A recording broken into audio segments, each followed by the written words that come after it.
부산시 그 서구에 있는 항도 교회에서 이제 37년간을 목회를 하고 하나님의 은혜 가운데 이제 원로 목사가 되어서 있는 중에 존경하는 우리 김상성 목사님께서 오늘 어버이 주일 맞이해서 제게 말씀을 부탁했습니다. 그래서 영광으로 생각하고 또 우리 하나님께 감사하고 김 목사님에게도 감사하고 우리 당회원들에게도 감사를 드립니다.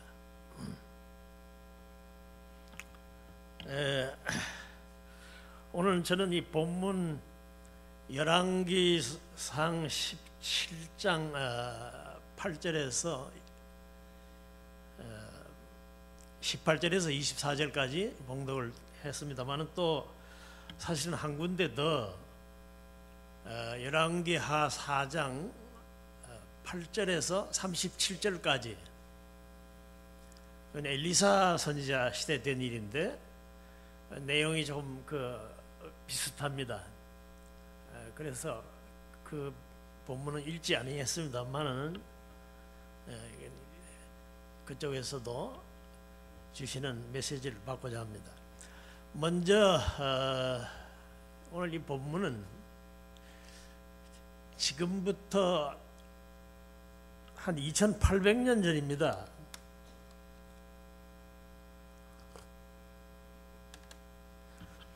주전 800년경이니까 그때 우리 기독교의 위대한 선지자인 엘리야 시대입니다. 엘리야가 활약하던 시대인데 그 당시에 그 유다 왕 아합이 또 그 부인 그 왕후 이스벨과 더불어 전국적으로 우상 숭배를 강요하고 심지어 우상 종교의 선지자들이 왕의 식탁에서 함께 밥을 먹고 온 나라가 바알과 아스타롯이라고 하는 그 우상 숭배로 말미암아 아주 어렵게 되었을 때에 하나님이 그 땅을 저주하사 3년 6개월 동안 비가 오지 않게 했습니다. 그래서 온 땅이 가물고 백성들은 말할 것도 없고 이 상류사회 귀족들이나 왕들조차도 대단히 어려움을 당한 그런 시대입니다. 그런데 하나님께서 디셉 사람 길르앗에 살고 있던 디셉 사람 엘리야에게 명령을 하셨어요. 하나님이 엘리야라는 그 이름의 뜻은 여호와는 나의 하나님이시다 그런 뜻입니다. 그런데 우리가 이 엘리야의 기도를 보면 언제든지 내 주 여호와 하나님이여 나의 주 하나님 이렇게 기도하고 있습니다. 그 이름에 그의 기도의 내용이 나와 있어요. 하나님이 엘리야를 특별히 사랑하시사 그를 왕 앞에 보내고 왕 앞에서 당당하게 의분을 가지고 내가 하나님께 기도해서 내 말이 없으면 이 땅이 가물음이 계속되리라 가뭄이 그치지 아니하리라 그렇게 말했습니다. 그리고 하나님의 지시를 따라 엘리야는 요단강 상류의 그릿 시냇가에 숨어서 살았습니다. 그런데 하나님께서 이 엘리야를 살리시기 위해 또 까마귀를 명령하사 조석으로 떡과 고기를 물러다 먹이게 했습니다. 그러나 가뭄이 오래 계속되니까 요단강물이 말랐습니다. 그때 하나님이 그 사르밧에 사는 시돈 땅 사르밧에 사는 한 과부에게 하나님이 아마 계시하셨습니다. 명령하셨다고 되어 있는데 본문은 내게 어떤 사람이 한 남자가 찾아올 터인데 그는 선지자다.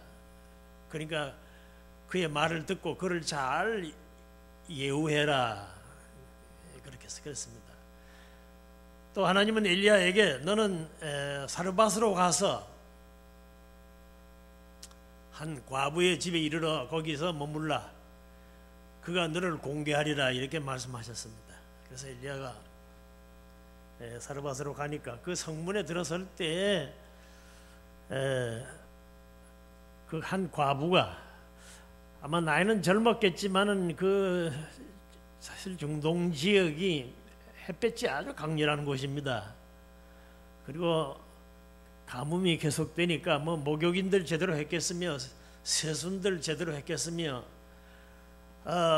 옷인들을 곱게 입었겠습니까? 참 볼품없는 한 여인이 나무가지를 줍고 있었습니다. 그래서 엘리야가 다가가서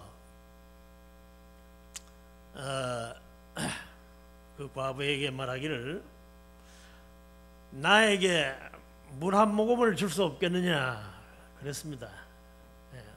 오늘날 우리는 하나님께서 아직까지는 이 수자원을 풍성하게 주셔서 마음껏 이렇게 물을 마십니다만은 참 물 한 방울이 귀한 때 물을 좀 달라.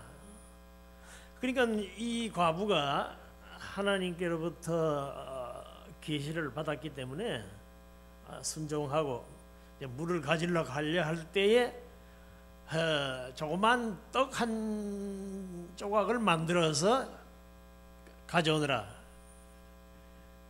내가 먹고 너희들을 축복하겠다 그렇게 얘기했어요. 그때 이 과부가 이 본문의 내용을 이렇게 문맥을 보면 조금 부정적인 생각을 가지고 사실은 그 각박한 시절에 이 외간 남자가 손님으로 와서 이제 자기 집에서 기거하면서 이렇게 지낸다는 것은 좀 짜증스러운 일이죠, 사실은. 그래서 조금 그 문맥상 쭉 보면 조금 부정적인 생각을 가지고 엘리야를 대했던 것을 알 수 있습니다. 그래서 엘리야가 부탁을 하니까 뭐라고 말하는 거 아니? 하나님의 사람이요, 당신 보다시피 우리 집에는 지금 가루 한 움큼과 기름 조금 남아있는 게 있습니다. 그걸로 떡을 만들어서 내 아들과 함께 먹고 죽으려고 하는 그런 중입니다. 그런데 허울이 멀쩡한 양반이 주저넘게 그 떡을 나에게 내 입에 먼저 넣어달라고 하니까 그 이제 좀 못마땅하다는 그런 표정을 했겠죠.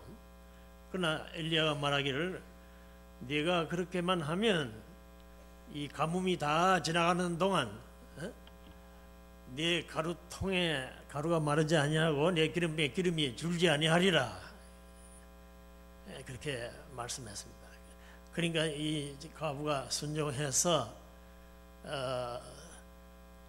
물도 갖다 주고 떡 조각을 만들어서 이 엘리야 입에 넣어 줬습니다. 그래서 이제 엘리야가 먹고 그 집에 이제 기거하게 되었는데 하나님의 말씀과 같이 사실은 이 가뭄이 다 지나가도록 가루통에 그 가루가 떨어지지 아니하고 기름병에 기름이 줄지 아니한다 하는 거예요. 그러면 이 과부는 사실은 이제 하나님의 기적을 체험한 것이고 자기에게 온 사람은 분명히 하나님의 사람. 하나님의 사람이라는 그 말이 얼마나 존경스럽고 존귀한 명칭입니까? 그 하나님의 사람인 줄 알고 있었어요. 그런데 그렇게 얼마를 지나다가 이 과부에게 아들이 하나 있는데 외아들이지요. 이 본문을 자세히 읽어보면 중병이 들었다. 아주 심한 병이 들어가지고 심히 앓다가 그만 죽어버렸습니다. 그러니까 이제 오늘 보면 18절에 나오는 대로 이 과부가 엘리야에게 와가지고 하나님의 사람이여 18절에 당신이 나와 무슨 상관이 있기에 구태여 나에게 와가지고 내 죄를 생각나게 하고 내 아들을 죽게 합니까? 좀 반항하는 어조로 못마땅하다는 듯이 그렇게 얘기했습니다. 이제 그 말에 사실 엘리야도 좀 짜증이 났습니다. 사실은. 근데 우리가 여기서 생각하는 것은 오늘날도 마찬가지인데, 우리가 이 생존 경쟁이 막심한 이 각박한 세상을 살아가면서 우리에게도 이 의식주가 상당히 우리 앞에 대두된 큰 문제입니다. 문제인데, 그럼에도 불구하고 뭐 요즘 경제적으로 대단히 어렵고 실업자들도 많이 있다는 이런 시대에 우리가 지금 살고 있습니다. 있는데, 그럼에도 불구하고 우리가 하나님의 성전에 올라와서 하나님의 사람 우리 목사님의 말씀을 우리가 듣고 은혜를 받으며 믿음을 가지고, 사실 오늘날 첨단 과학 시대입니다만 우리는 전능하신 하나님을 믿습니다. 그러니까 우리 기독교는 신비의 종교입니다. 기사와 기적이 있는 종교입니다. 그래서 사실은 이제 우리 하나님이 그 약속한 대로 그 통에 가루가 마르지 없어지지 아니하고 기름에 줄지 아니하도록 해 주셨는데도 불구하고 그것으로서라도 감사하고 하나님께 영광을 돌려야 되는데, 오늘 말하는 거 보세요. 그런 건 다 잊어버리고 하나님의 사람이요, 당신이 무엇 때문에 내게 와서 나 무슨 상관이 있게 나를 괴롭히고 말이야, 내 죄를 생각나게 하고 내 아들을 죽게 했습니까? 이런 식으로 항의를 합니다. 우리가 오늘날 이 시대를 살아가면서 우리들이 체험하고 있는 것은, 우리 하나님께서 어떤 모양으로든지 우리들에게 의식주를 공급해 주시고 사실 기적같이 살아가고 있습니다. 뭐 이렇게 가계부를 들춰보면 뭐 적자투성이지만 그런데도 여하튼 살아가고 있습니다. 이게 하나님의 은혜입니다.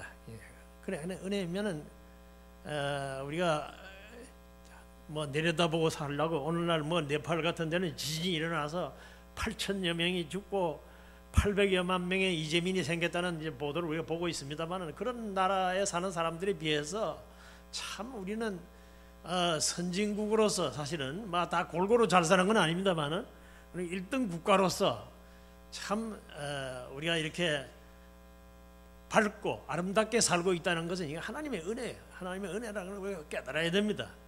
깨달아야 되는데 그렇지 못한 것이, 그래서 이 자기 자식 죽은 것을 대해서 원망했어요. 그런데 하나님께서 그 엘리야를 통해서 하나님이 그 엘리야에게 원망을 할 때 엘리야가 또 뭐라고 말했습니까?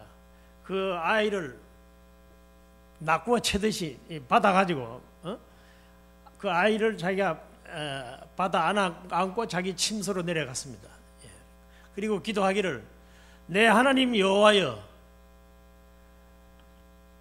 거기 보면 분명히 또 내게 재앙을 내리십니까? 또 재앙을 내리십니까? 왜 이런 일이 일어나게 하십니까? 원망과 불평을 해요. 그러니까 사실은 이제 하나님의 뜻을 순종하기는 하지만은 그 가뭄에 그 가난한 과부 집에 와가지고 상냥한 대접을 받지도 못하고, 또 그 집에 아들까지 이렇게 죽는 일이 일어날 때 또 재앙을 내리십니까? 이렇게 하나님을 행하야 좀 부정적인 언어로서 그렇게 항의하듯이 말하는 것을 볼 수 있습니다. 그러면서도 이제 그 아이를 자기 방으로 데리고 가서 그 아이에게 몸을 이렇게 대고 3번을 그렇게 했더니 그 아이가 살아났다 그랬습니다. 살아나서 이 엘리야가 그 아들을 안고 그 어머니에게, 그 과부에게 이렇게 주면서 봐라, 네 아들이 살았다 하며 주었습니다. 얼마나 놀라운 일입니까? 우리 기독교는 부활의 종교입니다. 제가 이 비교 종교학을 조금 제 나름대로 연구를 하고 있는데, 이게 죽었다가 살아나는 이런 이야기들이 없어요. 우리 기독교만에만 있는, 우리 하나님은 전능하신 하나님이고 부활의 종교인데, 그래서 그 아이를 살려서 어미 품에 주었어요. 그때 24절에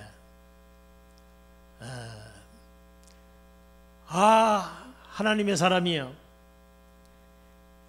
내가 이제야, 하나님은 살아계신 참 하나님이시여 당신의 입에 있는 모든 여호와의 말씀이 진실인 줄을 압니다. 이렇게 대답을 했어요. 감사하면서 참 감격스러운 고백을 했습니다. 그래서 오늘 이 시간에 이 죽은 아들이, 죽었다가 살아난 아들이 사실 그 어미에게 큰 효도를 한 셈입니다. 왜냐하면 이 어미가 그 어려운 시대를 살아가면서 신앙을 계속 이렇게 잘 지키고 감화를 끼치지 못하고 사실은 불평도 있는 것 같고 그렇습니다. 그런데 그 어미 밑에서 이제 이 자란 아들이 병치레를 하고 또 죽기까지 했습니다. 오늘날 저희들이 우리 청소년들을 바라보면, 또 우리 자녀들을 바라보면, 여기 우리 자녀분들이 많이 앉아 계십니다만 연영의 고하를 막론하고 사실은 영적으로 이 죽은 상태와 같습니다. 죽은 상태에 있는 것과 같아요. 그러므로 우리가 오늘도 하나님께서 주시는 생명의 말씀을 통하여, 능력의 말씀을 통하여 우리가 재생해야 되겠어요. 영적으로 거듭나야 되겠습니다. 그래서 고린도후서 5장 17절에 사도 바울이 말한 대로 누구든지 그리스도 안에 있으면 새로운 피조물이라, 이전 것은 지나갔으니 보라 새 것이 되었도다, 이렇게 분명히 선포하셨습니다. 그러니까 우리들이 오늘 이 시대에 우리가 자각해야 될 것은, 우리가 예수 안에 있다면, 예수를 믿으면 이 말이죠. 예수 안에, 예수를 믿으면 새로운 피조물이라. 새로운 피조물이라 분명히 말씀하셨습니다. 그리고 새로운 피조물인 것을 강조하기 위해서 보라 새 것이 되었도다. 그 보라는 말씀의 그 원어를 보면요, 정신 차려 이 사람아, 당신은 새 사람이야, 너는 새롭게 되었어, 그런 뜻입니다. 그런데 우리가 그걸 의식해야 되는데, 우리가 이 강단을 통해서 은혜를 받고 참 가슴이 뜨거워지고 우리가 매사의 행실을 주의하면서 참 하나님 중심으로, 말씀 중심으로 이렇게 살아가면서도 긴가민가 반신반의 이런 상태에 있는 겁니다. 이런 상태에 있는 건데, 이 사르밧 과부는 그 아들이 죽었다 살아났을 때 비로소 내가 이제야 당신은 하나님의 사람이요 당신의 입에 있는 여호와의 말씀이 진실인 줄 아노라, 그렇게 말한 거예요. 그럼 그전에는 하나님이 살아계시고 하나님이 은혜를 내려주시지 않았던 뜻입니까? 그러니까 오늘 우리 자녀된 여러분들은 참, 우리는 영적으로 이 죽은 상태에서 예수 그리스도 안에서 다시 한번 살아나야 되겠습니다. 재생해서 새로운 피조물이 되어야 되겠습니다. 그래서 아직도 믿음이 없고 혹은 미지근하고 혹은 무지한 우리 부모들이, 사람이 죽었다 살아나면 그건 놀라운 기적입니다. 그제서야 비로소 당신은 하나님의 사람이 맞고 당신의 입에 있는 여호와의 말씀이 진실한 줄을 압니다. 우리가 우리 목사님을 통해서 받는 말씀이 참 진실하고 당신은 하나님의 사람인 줄을 믿습니다, 이런 고백이 나오는 거예요. 그런 의미에서 이 죽었다 살아난 이 사실은 애물단지지요. 그 과부 어미를 아주 애를 먹이는 자식입니다. 그러나 죽었다 살아났기 때문에 본인도 아마 그걸 평생 못 잊을 거예요. 하나님을 체험했으니까. 그리고 그 어머니도 내가 이제야 당신이 참 하나님의 사람이고 당신의 입에 있는 말씀이 진실한 줄 압니다. 그런 고백이 나온 겁니다. 그 다음에 이제 열왕기하 4장 8절로 37절을 보면 그 다음에 엘리야의 후계자 엘리사의 이야기가 나옵니다. 엘리사는 하나님은 구원이시다. 우리 예수님의 이름 뜻과 같습니다. 예, 구원이시다 그런 뜻이 있는데 이 엘리사가 여러분이 아시는 대로 그 사환을 하나 데리고 이제 이 전도 여행을 다니시는데 그 수넴 땅을 이렇게 지나갈 때 그곳에 살고 있는 한 귀한 여인이라고 그랬습니다. 아주 상류 사회. 그러니까 지금 이 사르밧 과부와는 조금 반대 입장에 있는 사람입니다. 아주 잘 사는 사람이에요. 남편은 늙었지만은 아주 재산이 풍부하고 그리고 하나님의 사람 엘리사를 즐거운 마음으로 자발적으로 이렇게 지나가면 심지어 간구하여 모셔다가 음식을 대접했다 이렇게 되어 있습니다. 예, 앞에 엘리야 시대의 그 사르밧 과부와는 조금 다른 점이 있어요. 그뿐 아니고 자기의 남편과 인원해서 담 위에 방을 하나 짓고 거기에 침대와 책상과 촛대를 놓고 거기서 쉬도록 그렇게 하십시다. 그 남편이 허락했기에 이제 그 방을 하나 만들었죠. 그리고 아주 정성어린 솜씨로 요리를 해서 하나님의 사람 엘리사를 대접했습니다. 그러니까 우리 그 본문을 보면은 엘리사가 대단히 감동을 받아가지고 옛날 번역에는 당신의 생각이 참 주밀하다. 개정개혁에는 세밀하도다 이렇게 돼요. 아주 세밀하게 그렇게 이제 정성을 다해서 이 엘리사를 대접한 거예요. 그러니까 엘리사가 그 대접을 받고 이 하나님의 사람 엘리사가 가만히 있을 수가 없어요. 그래서 자기 사환 게하시를 불러서 이 집에 내가 복을 빌어줘야 되겠는데 무엇이 필요한가 알아봐라. 그랬더니 그 여인이 수넴 여인이 나는 아무 필요한 게 없습니다. 나는 왕의 통치하에 이 평화스러운 나라에 잘 살고 있습니다. 뭐 그렇게 대답하는 거예요. 그러니까 오늘날 우리 기복주의 신앙을 가진 사람들은 내가 하나님의 종을 잘 섬기고 대접을 잘하면 뭔가 기사와 기적을 통하여 내가 은혜와 복을 받고 풍성하게 복을 누리리라. 이런 이기주의적인 아주 give and take, 내가 주었을 하나님께 바랬으니 하나님 내게 주실 것이다 하는 그런 어떤 이기심이 그 마음에 없었어요. 아무것도 나는 아무 필요한 것이 없고 이 나라에서 한 백성으로 잘 살고 있습니다. 그렇게 얘기해요. 다시 또 두 번째 불러가지고 그 사환을 통해 물어보니까 이 집에는 아들이 없고 그 남편은 너무 늙어서 그 자식이 없는 그런 집안입니다. 그랬어요. 그래 이 엘리사가 그 수넴 여인을 불러가지고 내가 1년 후에 이맘때 아들을 안으리라 이랬어요. 선포를 했습니다.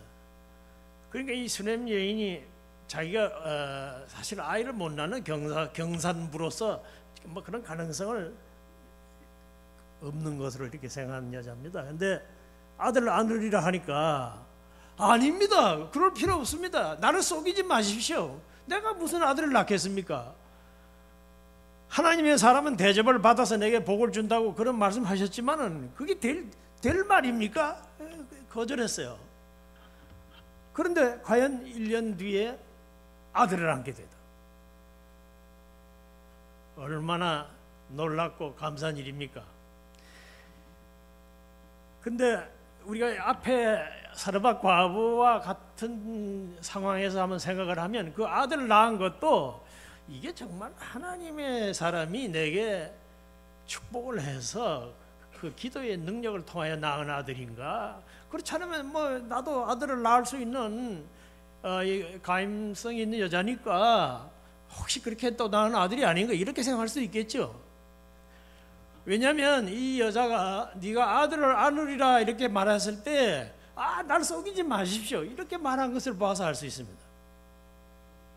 근데 또 공교롭게도 이 아들도 이렇게 무럭무럭 자라다가 어느 날 그 자기 아버지가 추수하는 그 들에 나갔다가 뭐 열병을 얻었는지 그 뜨거운 살인적인 태양 아래서 그 농사를 하는데 그 추수꾼들에게 나갔다가 거기서 아이고 머리가 아프다 이렇게 얘기했어요. 그리고 그 아이를 집으로 데려왔는데 어미 무릎에 한참 동안 얼마 동안 앉아 있다가 죽어버렸습니다.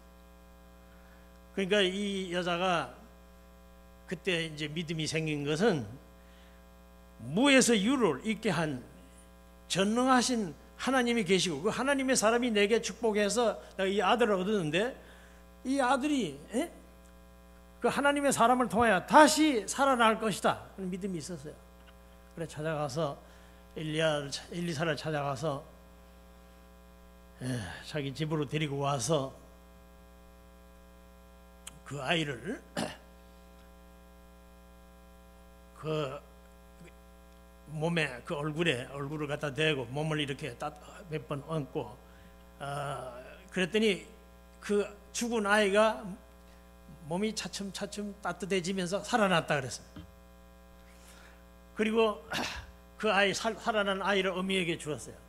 근데 그 어미가 이 아이를 받아들이면서 감사해서 엎드려 절을 하고 나갔다. 이 사람은 엘리야 시대의 그 사르밧 과부처럼 뭐 하나님의 사람이요 뭐 이런 내가 이제야 당신이 하나님의 사람이고 당신이 이미 있는 말씀이 지신인 줄 아나이다 뭐 그런 말은 안 했어요. 그러나 아마 주석가들은 되게 이 여자들의 마음이라는 것은 다 동일할 겁니다. 예, 아마 그렇게 마음을 먹었을 거예요. 여러분 대단히 죄송합니다. 용서하고 들으십시오. 제가 항도교회에서 37년간을 목회했습니다. 예. 근데 그 항도교회 이름은 뭐 아주 거창합니다만은 이 항도교회가 자리한 곳이 그 초장동과 아미동 그 경계에 위치했는데 거기 판자촌입니다. 판자촌이 돼가지고 골목으로 들어가서 우리 교회에 올라왔습니다. 언덕인데다가 골목길입니다. 제가 2007년도에 은퇴했는데 2007년도 은퇴할 때 소방도로가 생겼어요. 얼마나 열악한 교회입니까? 그래서 제가 이제 거기 33살에 무임을 해가지고 나름대로 교회를 부흥시켜 보려고 뭐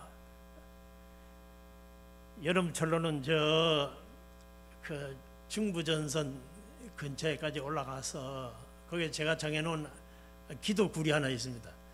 거기서 이제 한 일주일 한 3일은 금식하고 또 9끼를 금식했죠.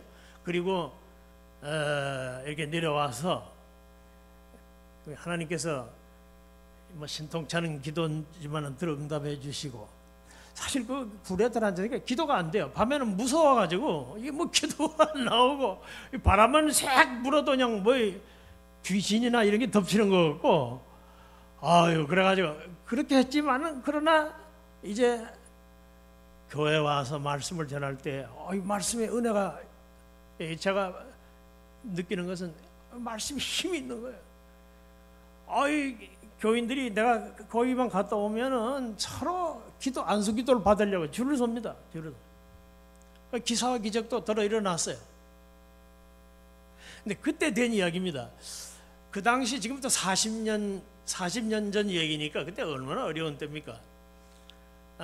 제가 그때 항도교에서 4만 원을 한 달에 사례금을 4만 원 받았는데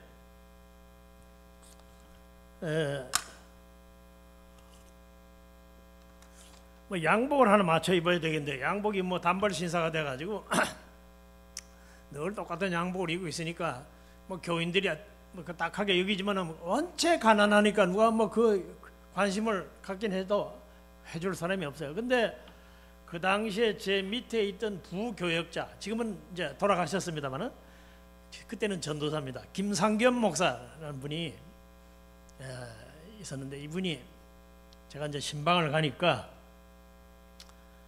아주 뭐 상다리가 부러질 정도로 어떻게 음식을 정성껏 잘 차렸는지 제가 그런 대접을 처음 받아봤어요. 그것도 장로님도 아니고 권사님도 아니고 집사님도 아닌 같은 동력자 전도사님에게서 그런 대접을 받았다고요. 그 내가 마음에 부담이 되면서 이렇게 알아보니까 그 전도사님 사모님이 이 하야 부대에 그 매점에 있는 분하고 굉장히 뭐 깊은 관계, 친한 모예요. 그러니까 거기서 더러 물건을 내다가 이렇게 팔아가지고 부수입으로 교회에서 받는 사례금보다 더 많이 받고, 그런 대로 경제 형편이 나은 셈입니다. 나은 셈인데, 그래 이제 그런 말을 들으니까 조금 뭐 이제 마음이 놓이는데, 그래 이제 잘 먹고 나서 제가 그때 산에 갔을 때 바로 이 본문을 제가 한번 묵상하던 중이기 때문에 제가 담대하게 한번 말했습니다. 그날 이렇게 대접하는 이유가 뭐냐? 오늘 나에게 소원 있으면 말해라 이랬어요. 그랬더니 사모님이, 목사님, 아들을 하나 낳기를 위해서 기도해 주십시오. 근데 그 김상겸 목사님 그 당시 딸만 넷이 있었습니다. 그런데 이제 아들을 그렇게 원했던 거예요. 근데 지금 같으면 제가 어떻게 그렇게 선포를 했을까 모르겠는데, 그때 분명하게 제가 이 본문을 읽었기 때문에, 그러냐 네가 1년 후에 아들을 안으리라 이랬어요. 선포를 했습니다.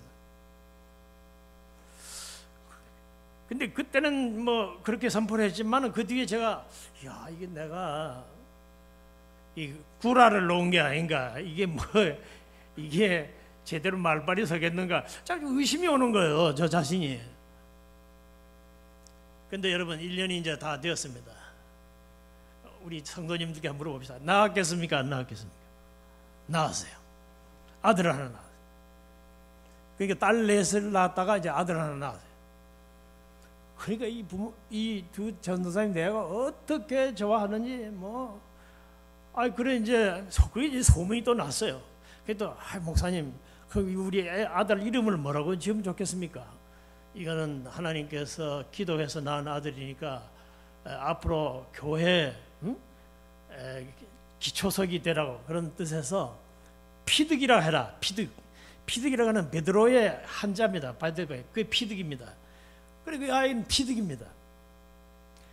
제가 은퇴하기 한 2년 전에 통영에 전국 남전도에 이렇게 집회를 갔을 때 그 피득이의 누나 중에 하나가 거기 왔어요. 날 알아보고 인사하게, 그래서 피득이 뭐하니? 이러니까 지금 저 신학교에 다니고 있습니다. 전도사입니다. 그렇게 얘기해요. 그러니까 기도해서 낳은 아들이니까 제가 말한 대로 그 아이를 목회자를 만들기 위해서 그렇게 한 거죠. 그리고 이제 이 전도사에 대해 재미를 봤어요. 재미를 보고 나서 한 1년 있으니까 또 저를 청하는 거예요. 또 대접을 잘 받았습니다.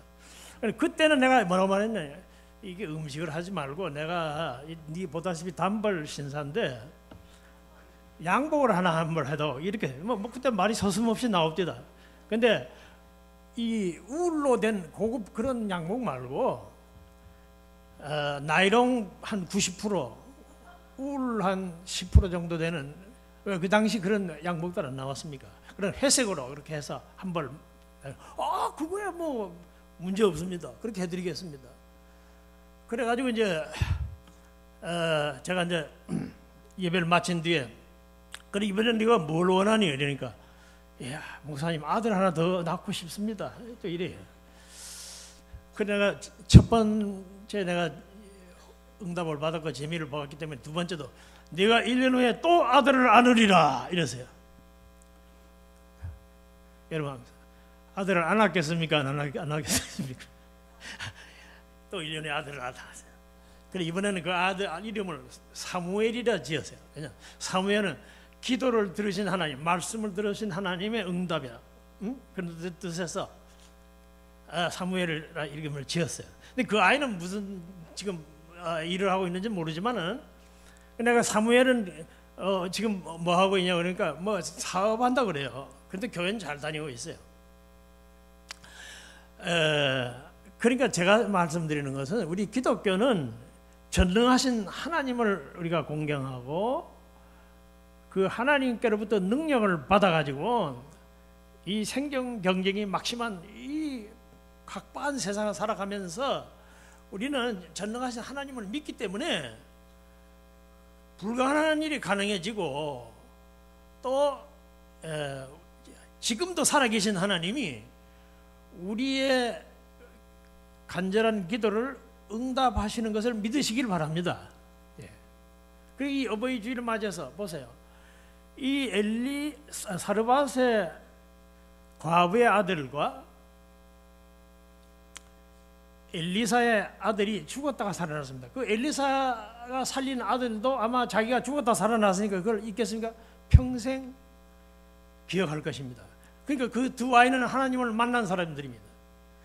그리고 그 어머니들은 그동안 신앙이 미지근한 상태에 있었는지 혹은 반신반의한 그런 상태에 있었는지 하여간 왜냐하면 이제야 내가 당신이 하나님의 사람이고 당신의 입에 있는 말씀이 진실인 줄 아나이다 이렇게 고백한 거 보니까 사실 뭐 긴가민가 뭐 우연히 그렇게 될 수도 있겠지 뭐 이런 생각 등으로 오늘날 우리들의 이 시대에 우리의 사고방식과 비슷하지 아니하는가 이런 생각이 듭니다. 그런데 그러니까 이 두 아들은 참 효자들입니다. 왜냐하면 그 수냄 여인 그 상류사회 잘 살던 그 수냄 여인 가정도 그 뒤에 역시 전쟁이 일어나가지고 집도 땅도 다 뺏기고 어디 멀리 피난을 갔다가 겨우 목숨만 부지하게 돌아와서 그 하나님의